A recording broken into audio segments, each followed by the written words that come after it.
The Existentialist Gospel and Jean-Paul Sartre. By Mirjam Tuominen.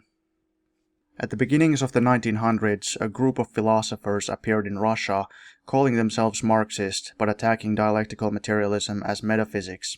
Due to their writings, Lenin published his main philosophical work, Materialism and Empirical Criticism, which appeared in 1909. In it, he sharply and with his merciless logic demonstrated that these revisionists, who Lenin calls Marxists, after the noted representative of empirical criticism, Ernst Mach, themselves had sunk into the swamp of metaphysics, even passing into outright fideism in their writings. Footnote: Fideism, doctrine which puts religion in place of knowledge, or gives a definite importance to religion. End of footnote. In 1908, the Marxists believed that, quote, only the latest positivism, unquote, and the, quote-unquote, latest natural science have debunked materialist philosophy. But Lenin demonstrated that even the so-called latest Marxists have not given any arguments that weren't already made by Bishop Berkeley 200 years ago. The only difference is that Bishop Berkeley stated the same things more simply and precisely. Berkeley directly makes the primary claim of idealism, that is, that only mental images are real, and are not reproductions or reflections of things outside spirit, that objects and sense perceptions are the same. In a naively open way, the bishop reveals what his idealism, like all idealism, is about. Even if arguments against materialism are not strong enough proof, all friends of peace and religion have reason to hope that these arguments are considered sufficient, he says. The question is ultimately about replacing science with religion. More modern representatives of idealism use more complicated and confusing terminology than Bishop Berkeley, but as Lenin showed, offering the same old stuff dressed up in new, quote-unquote, wise terminology does not make them new. On the contrary, idealist philosophy has become even more obscure and unwieldy. To cover up the hollowness of its content, it has relied on scholasticism, or has attempted to compromise with some concepts from dialectical materialism, without, however, surmounting its own internal contradiction, as it rejects the foundational point of materialism, the recognition of an objective reality outside man. Footnote: Scholasticism, splitting of hairs, mere playing with words. In the Middle Ages, when science began from the assumption that the doctrine of the Church is absolutely true, science as such was called scholasticism. End of footnote. Materialism, on the other hand, has only become more clarified and refined by its struggle against idealism. It has reached an even more perfect, more strongly proven form, has developed to dialectical materialism. Quote, they have declared materialism refuted 1,000 times, yet are continuing to refute it for the 1,001st time, unquote, says Lenin. His philosophical critique is relevant even today, just like at the Marxists, its biting criticism strikes at many fashionable philosophies of our day. Existentialism, a philosophical fad. One such philosophy, which can literally be called a fashion nowadays, is existentialism. It is often said that when a philosophy becomes fashionable, it is a case of misunderstanding, and that is not very incorrectly said when we are talking about the bourgeois marketplace of culture. Existentialism has provided fertile soil for the most varied interpretations, for the jumbled nature of which this philosophy is far from blameless. But it cannot be called a mere case of misunderstanding, when all the biggest bourgeois newspapers, weeklies and magazines in the world have started to advertise existentialism. These papers have their reasons. The reverberations of this great noise about existentialism have even reached Finland, albeit much delayed. Quite contradictory and strange items began appearing in the press about the so-called new fashionable philosophy. The performances of Sartre's plays in Helsinki last autumn also foisted this question on the masses. The intensity of the polemics and the diplomatic note from the Soviet Union, which mentioned the performance of Dirty Hands by the National Theatre as an act harmful to the friendship between Finland and the Soviet Union, demonstrates that this issue is not without significance. Therefore, what is this often mentioned but rarely explained existentialism, and what is behind the great advertising campaign surrounding it? Societal crisis, Crisis in Philosophy. Existentialism is not any kind of new philosophy.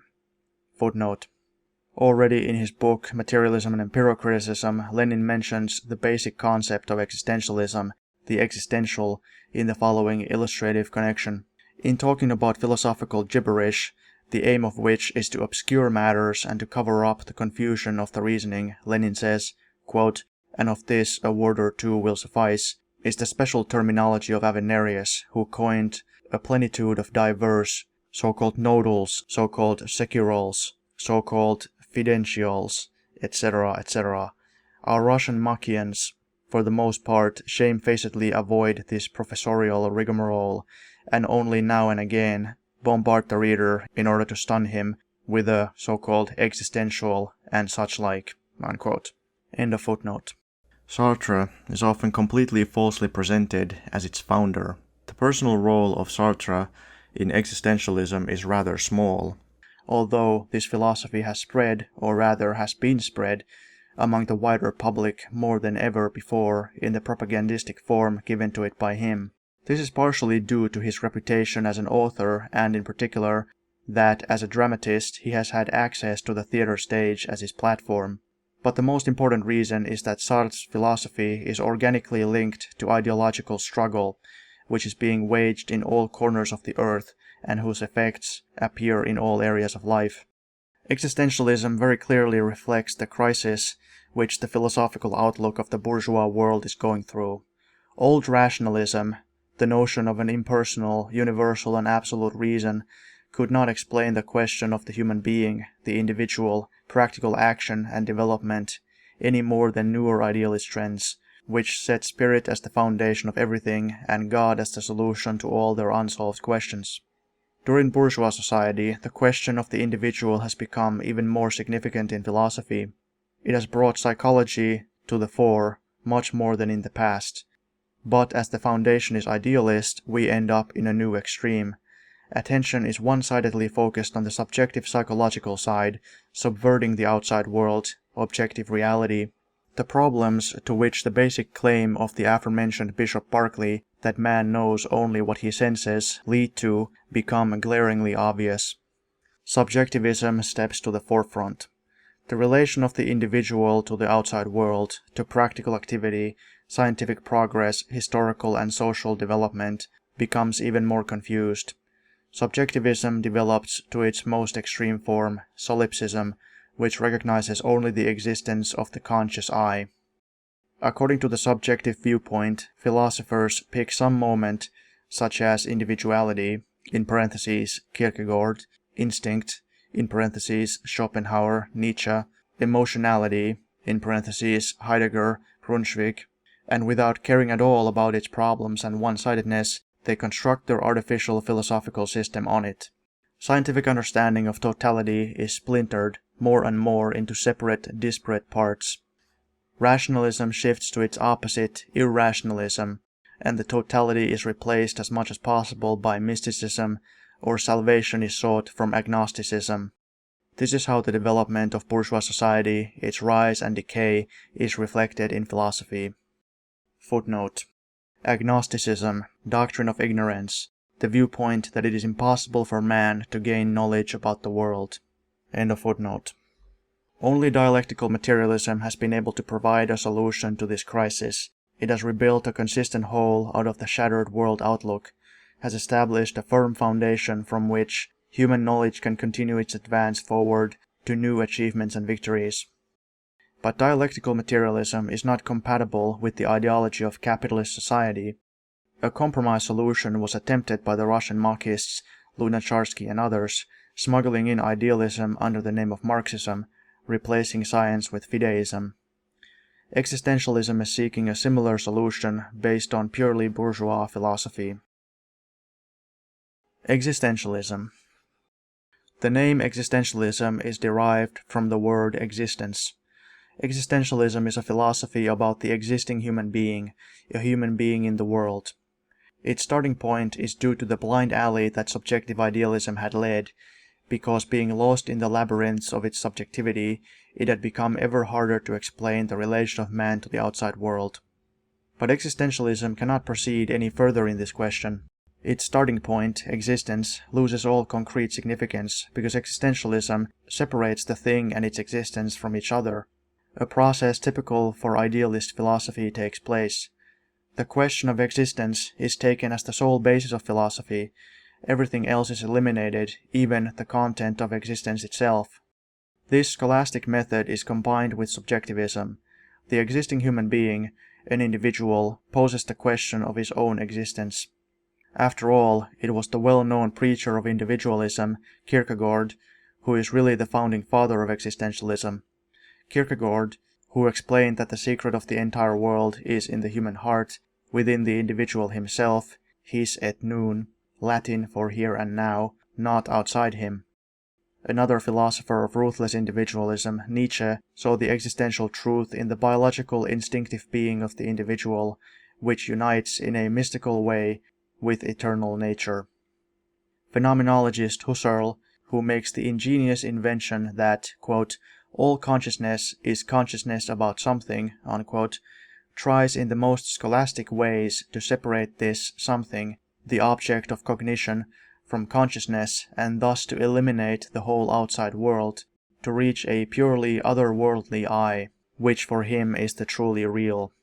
And the Nazi philosopher Heidegger, to whom Sartre's existentialism mostly relies, bases his philosophy on emotionality. He explains that when man poses the question of his existence, he feels anxiety. The feeling of anxiety becomes the basis of Heidegger's philosophy. In anxiety, man truly discovers himself, the real existential. Through anxiety, a view of the totality of the world is revealed to him as a revelation. What else is this but outrageous subjectivism, irrationalism, and mysticism? Existentialism studies existence without elaborating man's relation to the outside world. Quite the contrary, it shuts out the external world, the content of man's existence.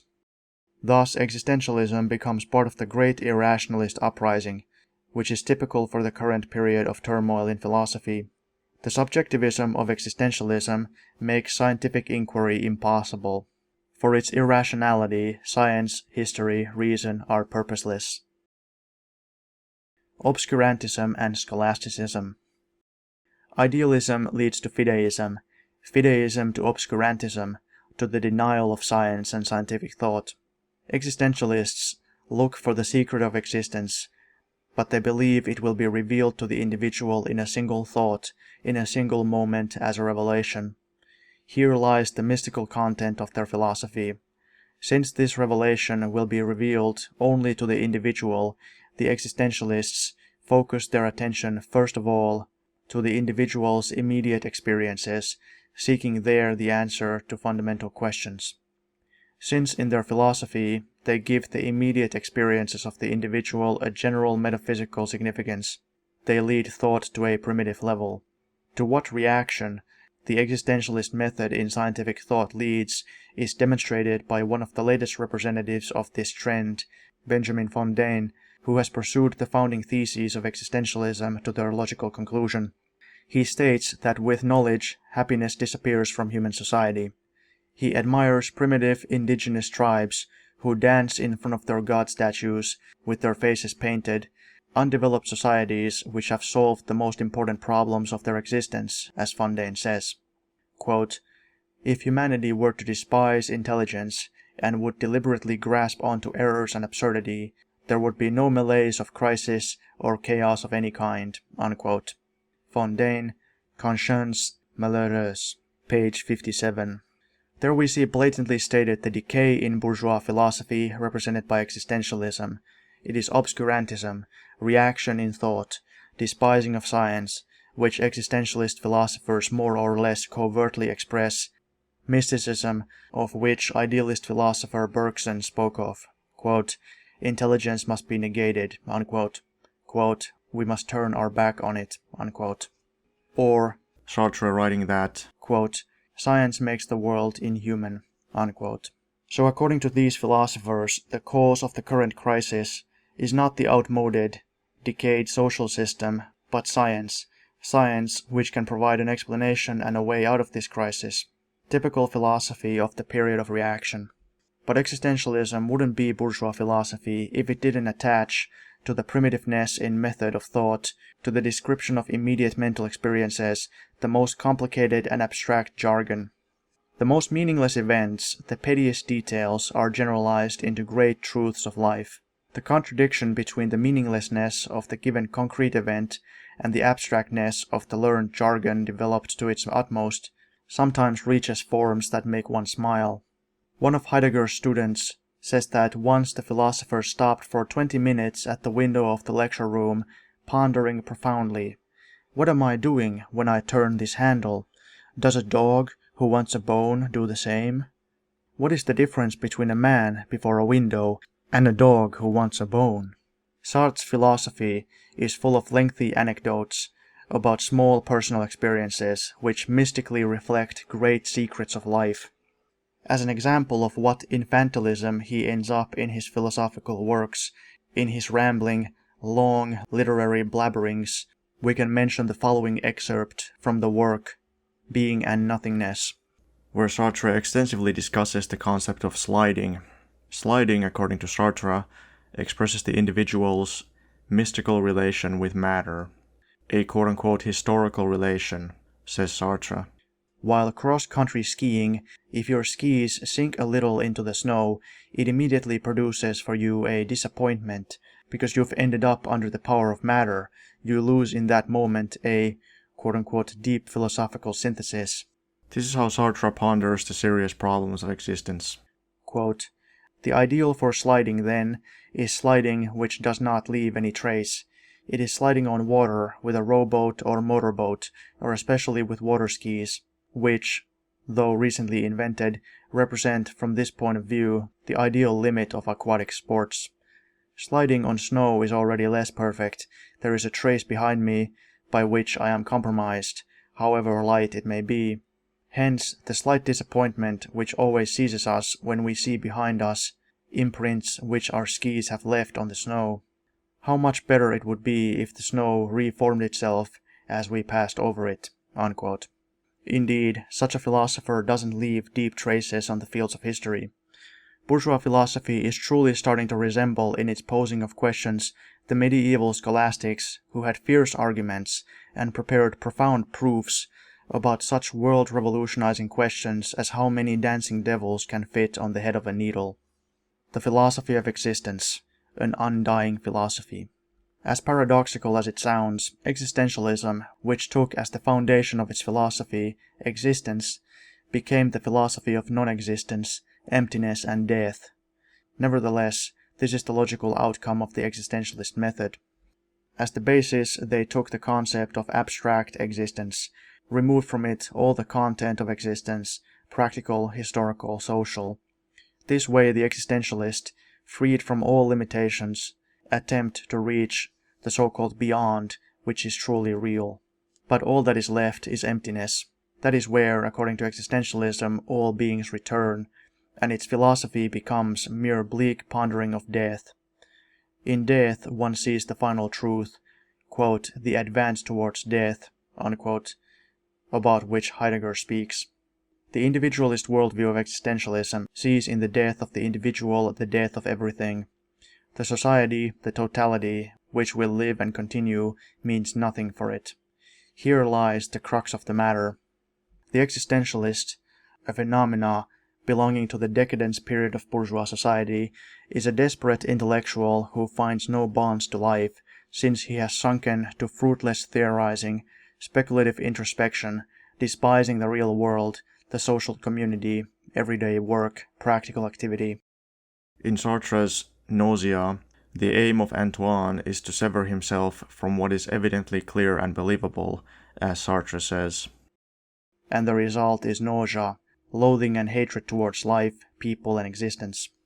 This antisocial, coldly speculating, cynical, individualist philosophy, which is also willing to surrender to extremes of mysticism, the philosophy represented by the existentialists of our age, mainly Heidegger and Sartre, how well it corresponds to the mentality of fascism, the psychology of imperialism. Both base their understanding of the world on total carelessness about any historical or social requirements, objective reality, only to express their own subject. The style of Hitler arises quite naturally from such soil. Existentialists claim to be humanists, but what kind of humanism is philosophy which offers as an answer to life's questions emptiness and death, philosophy that isolates itself from real life, from people, from the totality of human experience? The decadence period of the bourgeoisie is also reflected in existentialists in their morbid interest in all abnormal, sick, pathological phenomena. Suicide, sadism, sexual perversion have found in them gracious portrayers. The role of Sartre. But let us focus our attention more closely on Sartre, the leading name of current existentialism. Hype has been created around Sartre under most various advertising signboards.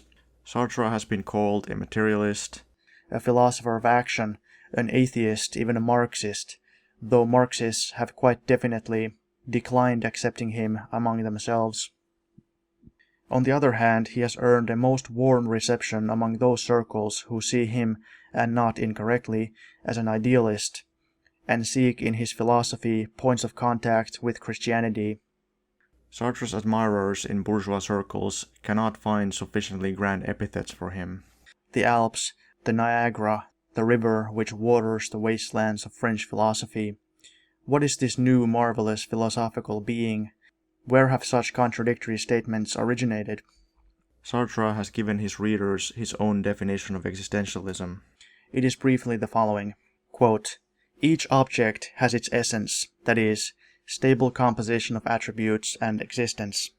Religious people believe essence is born first and existence only afterwards, but those without religious belief consider that the object can never exist at all separately from its essence. Existentialists, on the other hand, claim that in the human, and only in the human, existence precedes essence. It means simply that the human is first, and only afterwards is this or that. In other words, the human must create his own essence by throwing himself into the world. By suffering and struggling there, he is gradually shaped, and the final form is always left open. Is existentialism fascist, conservative, communist, or democratic? The question is senseless. Generally speaking, existentialism is nothing more than a certain way of approaching questions about man, by declining giving man a conclusively defined character." Unquote. Action, 29th of December, 1944. So Sartre claims that in humans, existence precedes essence. He uses a scholastic method typical for existentialism, separating essence and existence from each other, which makes it possible for him to argue about existence without essence, and on the other hand, start from the position that essence itself exists. Existence, then, is first. But it is not any kind of objective external reality in the materialist sense. Sartre talks about existence stripped naked, about pure and empty consciousness, starting from which the subject freely chooses for itself an essence.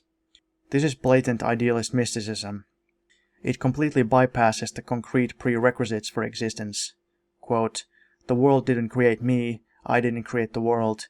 They are both objects to the absolute impersonal consciousness. This absolute consciousness is simply the first and unconditional source of existence," unquote. Says Sartre in his first investigation on existentialism, published in 1937. The idealist standpoint is clear. The absolute consciousness exists before the world and before man. Man's relationship to the world and vice versa occurs only via the mediation of this absolute consciousness, and this relationship manifests as a metaphysical sense of anxiety. In his philosophical magnum opus, Being and Nothingness, which was published in 1943, Sartre has entered even deeper into metaphysics and mysticism. In his noteworthy book, The Holy Family of Existentialism, Henri Mougan demonstrates how Sartre has ended into double idealism. How he uses both subjective and objective idealism side by side, showing sometimes one side, sometimes the other, depending on the situation, without the slightest care for his illogicality. Sartre's philosophy has nothing to do with the scientific method. Instead, it is mere demagogy. Freedom and action. Sartre begins from an idealist standpoint. and immediately is forced to contend with the typical problem of idealism, solipsism, but becomes entangled in it even more deeply because his starting point is faulty. Although Sartre criticizes the fruitlessness of the attitude of a bourgeois intellectual who has turned his attention inwards, submerged himself into scholastic theories, and his success is partially based on this criticism, he is unable to provide a better philosophy in return, but takes self-centered narcissism to a pathological level. Footnote: Narcissism, pathological sense of self-importance. In Greek mythology, Narcissus was a beautiful youth who fell in love with his own image. End of footnote. He says in his aforementioned definition that, quote, man must create his own essence by throwing himself into the world, suffering and struggling there, unquote. But about the real human, about real existence, Sartre speaks with absolute contempt. Quote, disgusting dullness is the defining characteristic for cognition, unquote. Imaginaire, page 245, he says. Sartre sought for reality, somewhere above everything real, from quote-unquote the beyond. Man must create his own essence, but how does he do it? Every moment he must choose it from the limitlessly overflowing absolute existence, to which Sartre devotes long, flowery descriptions. This is the meaning of man's limitless freedom, which forms some of the most important and well-known, but also the most wrongly explained parts of Sartre's philosophy. Sartre has taken the notion of freedom to complete senselessness, to absurdity. Since he ignores in his philosophy the prerequisites of existence, practical, historical, social, these apparently do not affect man's freedom of choice. According to this doctrine, the cobbler chooses the cobblers, the druggist the druggists, and the unemployed worker, of course, chooses the unemployed worker's life. Man completely freely chooses the external condition of his life. But notice, according to Sartre, man doesn't choose action, at least not social action, action which changes society. He only talks about action. Sartre is called a philosopher of action, but his philosophy is bound to remove all foundation from any action. What can be the significance of action for action's sake in existence that is empty of all content? Sartre says, quote, we feel our choice, that is, ourselves, to be unjustified, unquote. Quote, its motives may seem mindless, which they are. We are constantly threatened by our choice being nullified, because any moment we can make a new choice, unquote.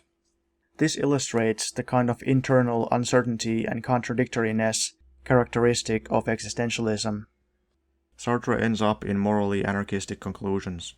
He writes, quote, as soon as a man apprehends himself as free and wishes to use his freedom, a freedom, by the way, which could just as well be his anguish, then his activity is play. The first principle of play is that man himself sets the value and rules for his acts, and consents to play only according to the rules which he himself has established and defined. As a result, there is, in a sense, little reality in the world, unquote. Being and Nothingness, page 669. So the activity of man is based on voluntaristic play, the aimlessness of his existence, useless passion, as Sartre says. The statement of the writer Camus on existentialism must be understood in this light. Quote, there is only one really serious philosophical question, suicide, unquote. But what solution is given by Sartre? He states the pointlessness of human activity in the outside world. The most important thing is to achieve mystical liberation and salvation.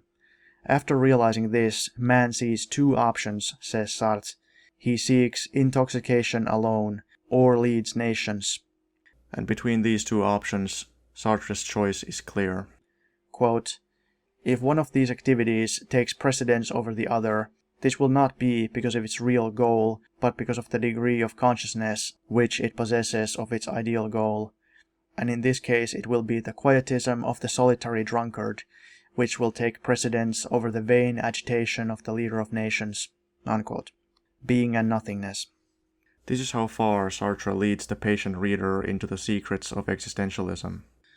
What philosophy of freedom is it that depicts human freedom as fulfilling anguish, injustice, senselessness? What philosophy of action is it that sets as its goal the quietism of the solitary drunkard. Sartre and the Church. The preceding excerpts have already given a clear idea of Sartre's fideism and mysticism. Sartre has been advertised, and in particular he has advertised himself, as an atheist, a disbeliever in God. However, in his philosophy, he does not forget God, he ends up with him. Near the end of his work, Being and Nothingness, he talks about God as the ultimate goal of man's activity. Sartre's attitude to God is as two-faced as the rest of his philosophy. He declares himself an atheist, but speaks of God as the ideal of consciousness. Why does he do it? He explains that existentialism is a common teaching both for believers and atheists. Quote, previously with Kierkegaard, existentialism was merged with religion. Nowadays, French existentialism tries to merge in it the proclamation of atheism, but it is not absolutely required. Unquote. Action, 29th of December, 1944. Here with the, quote, is not absolutely required, Sartre demonstrates the diplomatic nature of his philosophy. The clergy have fought both against and in favor of existentialism. The fight about atheism has turned into a debate among idealists, each offering his own religious world outlook. Obviously, the fact that the Pope has declared Sartre's books anathema is no proof at all against his fideism. The priest, Kierkegaard, received the same treatment around the same time, a little before Sartre. What difference does it make if someone believes in a yellow and another in a green devil, to borrow Lenin's words? On the contrary, the Pope's anathema has turned into a very successful advertisement for Sartre among the liberal intelligentsia and has therefore fulfilled its purpose. The fight about existentialism, the fight about dialectical materialism. On one thing, Sartre has always been of the same opinion with the clergy. That is, that in the debate about existentialism, the sharp point of the arguments is always aimed against dialectical materialism. On that issue, existentialists shake hands with the most dogmatic clerical reaction. Here too, Sartre's starting point is that of compromise. But the result is the same as that of the Marxists who, quote-unquote, rebelled on their knees, the smuggling of idealism ending up in fideism. Sartre says existentialism is a, quote, certain approach to questions about man which declines giving a final definition to the character of man, unquote. Sartre explains that a man can simultaneously be a Marxist and an existentialist. But in the same breath he tells us that it is senseless to ask if existentialism is fascist, conservative, or communist, as if these didn't also represent certain ways of approaching questions regarding man. It may be asked if he means by his definition that a man chooses to be a fascist one day, a conservative the second day, and a communist on the third, in order to demonstrate his existentialist freedom. Sartre seeks a compromise between materialism and idealism. He claims to have accepted from Marxism everything essential which is not outdated. Quote, wouldn't Marx accept, he asks, our slogan about man is nothing except what he makes of himself, unquote. But Sartre's view is that of an individualistic idealist, not a Marxist view. Of course man shapes himself, but he doesn't shape himself out of nothing, but in the struggle with nature under definite economic, historical, and social conditions. And the most important instruments of man's activity are precisely knowledge and science, towards which Sartre takes a hostile stance. Man shapes himself, but as Marx said, man does it, quote, by affecting external nature and changing it, unquote. Sartre's ambitious plan was to replace dialectical materialism by his own existentialism. Materialism has performed favors, but is already outdated, he claims. Just like the Marxists, he confuses vulgar materialism with dialectical materialism and ends up in quite old fideism. Sartre explains that, quote, such a useful working hypothesis as historical materialism doesn't at all need materialism as its foundation. Certainly it is not necessary for object to precede subject, for spiritual pseudo-values to disappear and morality to receive a basis in reality, unquote. But representatives of dialectical materialism have demonstrated in several thorough analyses with merciless consistency that Sartre's doctrine is exactly founded on such spiritual pseudo-values and that metaphysics, of which he accuses materialists, falls on his own head. Marxists didn't consider Sartre's existentialism to be Marxism. That is the point of the debate. Sartre replied that Marxists are skeptical, because they, according to Sartre, do not see the possibility of separating from this world, and because for them everything is based on reason. Marxists will gladly grant Sartre the consolation that he can call them skeptics, because their worldview is based on more reason than that of the existentialists. Sartre's compromise. Sartre could not ignore the burning question of our age. Dialectical materialism, the worldview whose fruitful effect has started to spread ever wider among the mental life of France. The importance which Marxism has for action, for the sense of time in philosophy, for movement in history, is difficult for philosophy in our age to neglect. Sartre attempted a compromise to fit Marxism inside his idealist philosophy, but the quote-unquote compromise resulted in complete idealism. Sartre, who in his definition talks about throwing oneself into the world, suffering and struggling there, and who wrote in 1939, quote, "We do not find ourselves in solitude, retreated into isolation. We do it only on the road, in the cities, among the masses, as a being among beings, a human among humans," unquote, ends up in his philosophy with the statement, quote, "Man is isolated into his own essence and does not have any relationship to anything other than himself," unquote. Sartre has not been able to escape the subjectivist vicious circle of existentialism, any more than other existentialists. It has led to his ever greater distancing, not only from the world of objective phenomena, but also from logic, scientific perspective, driven him to seek salvation in mysticism and fideism. The political content of the so-called compromise. But politics, which is keen on taking advantage of compromises, has also hurried to take advantage of the Sartre quote-unquote compromise. What could be more convenient for a reactionary ideology that is falling into deeper and deeper crisis than to use Sartre, quote-unquote the atheist, Sartre who uses Marxist phraseology, Sartre who rebels against everything, as a signboard and a bait to lure precisely the liberal intelligentsia, which sees the crisis of our age, seeks for a way out of its chaos, where all the old idols fall, seeks a path to a new, firm foundation for new constructive culture and humanism. To use Sartre, who claims his philosophy is equally suited both for atheists and Christians, for communists and conservatives, but in whose new vessel flows the old and absolutely reactionary fideist wine. Here rises to the surface the political aspect of the Sartre debate, and also the reason for the hype given to existentialism. It's no wonder that Sartre has found common ground with the political, quote-unquote compromise, represented by contemporary social democracy. The newspaper edited by Sartre, Le Temps Modernes, is most accurately characterized as Bloomist. Comment by the reader, Blum was the leader of the right social democrats in France. Back to the text. The contents of the philosophical compromise and the political compromise have a lot in common, as the so-called third road offered by social democracy is intended to lead the socialist workers to the camp of imperialism. Sartre's philosophical quote-unquote third road offers bourgeois idealism in its most decayed form as a replacement for Marxism. The political purpose of Sartre's existentialism is made blatantly clear in his 1946 work, Existentialism is Humanism.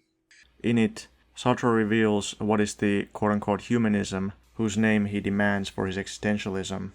How clear his stance has become in the political struggle after the Second World War, and how he has offered his philosophy into the service of reactionary propaganda against the progressive workers' movement, against the democracy and humanism which is fighting fascism and imperialism. To the Marxists, who, while criticizing the individualist isolationism and moral anarchy represented by Sartre, demonstrated that individual action is always related to the whole, and that genuine humanism requires the recognition of that whole, activity for the good of all mankind, Sartre replies, quote, "But I cannot count upon men whom I do not know. I cannot base my confidence upon human goodness or upon man's interest in the good of society, seeing that man is free and that there is no human nature which I can take as foundational. I do not know where the Russian Revolution will lead. I can admire it and take it as an example in so far as it is evident today that the proletariat plays a part in Russia which it has attained in no other nation, but I cannot affirm that this will necessarily lead to the triumph of the proletariat. I must confine myself to what I can see, nor can I be sure that comrades in arms will take up my work after my death and carry it to the maximum perfection, seeing that those men are free agents and will freely decide tomorrow what man is then to be. Tomorrow, after my death, some men may decide to establish fascism, and the others may be so cowardly or so slack as to let them do so. If so, fascism will then be the truth of man, and so much the worse for us. In reality, things will be such as men have decided they shall be." Unquote. That is how Sartre expresses the political content of his so-called philosophy of freedom. It doesn't mean freedom for the proletariat, because the liberation of the proletariat is based on solidarity, collective work, and consciousness of definite economic and social requirements, the historical mission of the proletariat. Precisely these requirements of the proletariat's liberation Sartre wishes to deny. But his so-called philosophy of freedom is willing to recognize fascism as the truth of man, even as a future possibility. In the following excerpt, Sartre reveals the character of his so-called compromise mission. Quote, "At a time, like the one we live in, when there are different parties that all proclaim themselves to be revolutionary, the choice does not mean joining one of them, but instead it means that it is necessary to clarify concepts with the intent to define the positioning and to influence different revolutionary parties." Unquote. To influence different revolutionary parties, among which apparently also the Social Democratic gets the honor of being included, in the way that was stated above, that is, by distorting Marxism, saying that the struggle of the proletariat is senseless, as the truth of man tomorrow can just as well be fascism as socialism. There you have the tasks of the philosophy of the so-called Third Road. The picture is supplemented by the description of the tasks of phenomenology given by one of Sartre's colleagues. Quote, "Phenomenology can nowadays be particularly useful for society and revolution, because it gives the petty bourgeoisie a philosophy that allows it to act as the vanguard of the international revolutionary movement and to become it." Unquote. Footnote, phenomenology, doctrine about phenomena, the name that some idealist philosophers, Hegel, Husserl, used for their systems. It is nowadays used mostly to signify a subjective idealist trend according to which reality means the perceiving or sensing of phenomena. End of footnote. Thus, bourgeois philosophy is sailing full speed towards creating a new so-called revolutionary, read counter-revolutionary movement whose so-called historical task is to subjugate the role of the proletariat, to take power into the hands of the petty bourgeoisie. There you have a sample of the kind of philosophy that is the inspiring force behind the Social Democratic Party right now, the kind of philosophers the Social Democratic Party uses under the name of Marxism against Marxism. Existentialism is, therefore, a new proof of how accurate are Lenin's words about the struggle of parties in philosophy, the struggle, quote, "that in the last instance reflects the tendencies and ideology of the antagonistic classes of contemporary society." Unquote.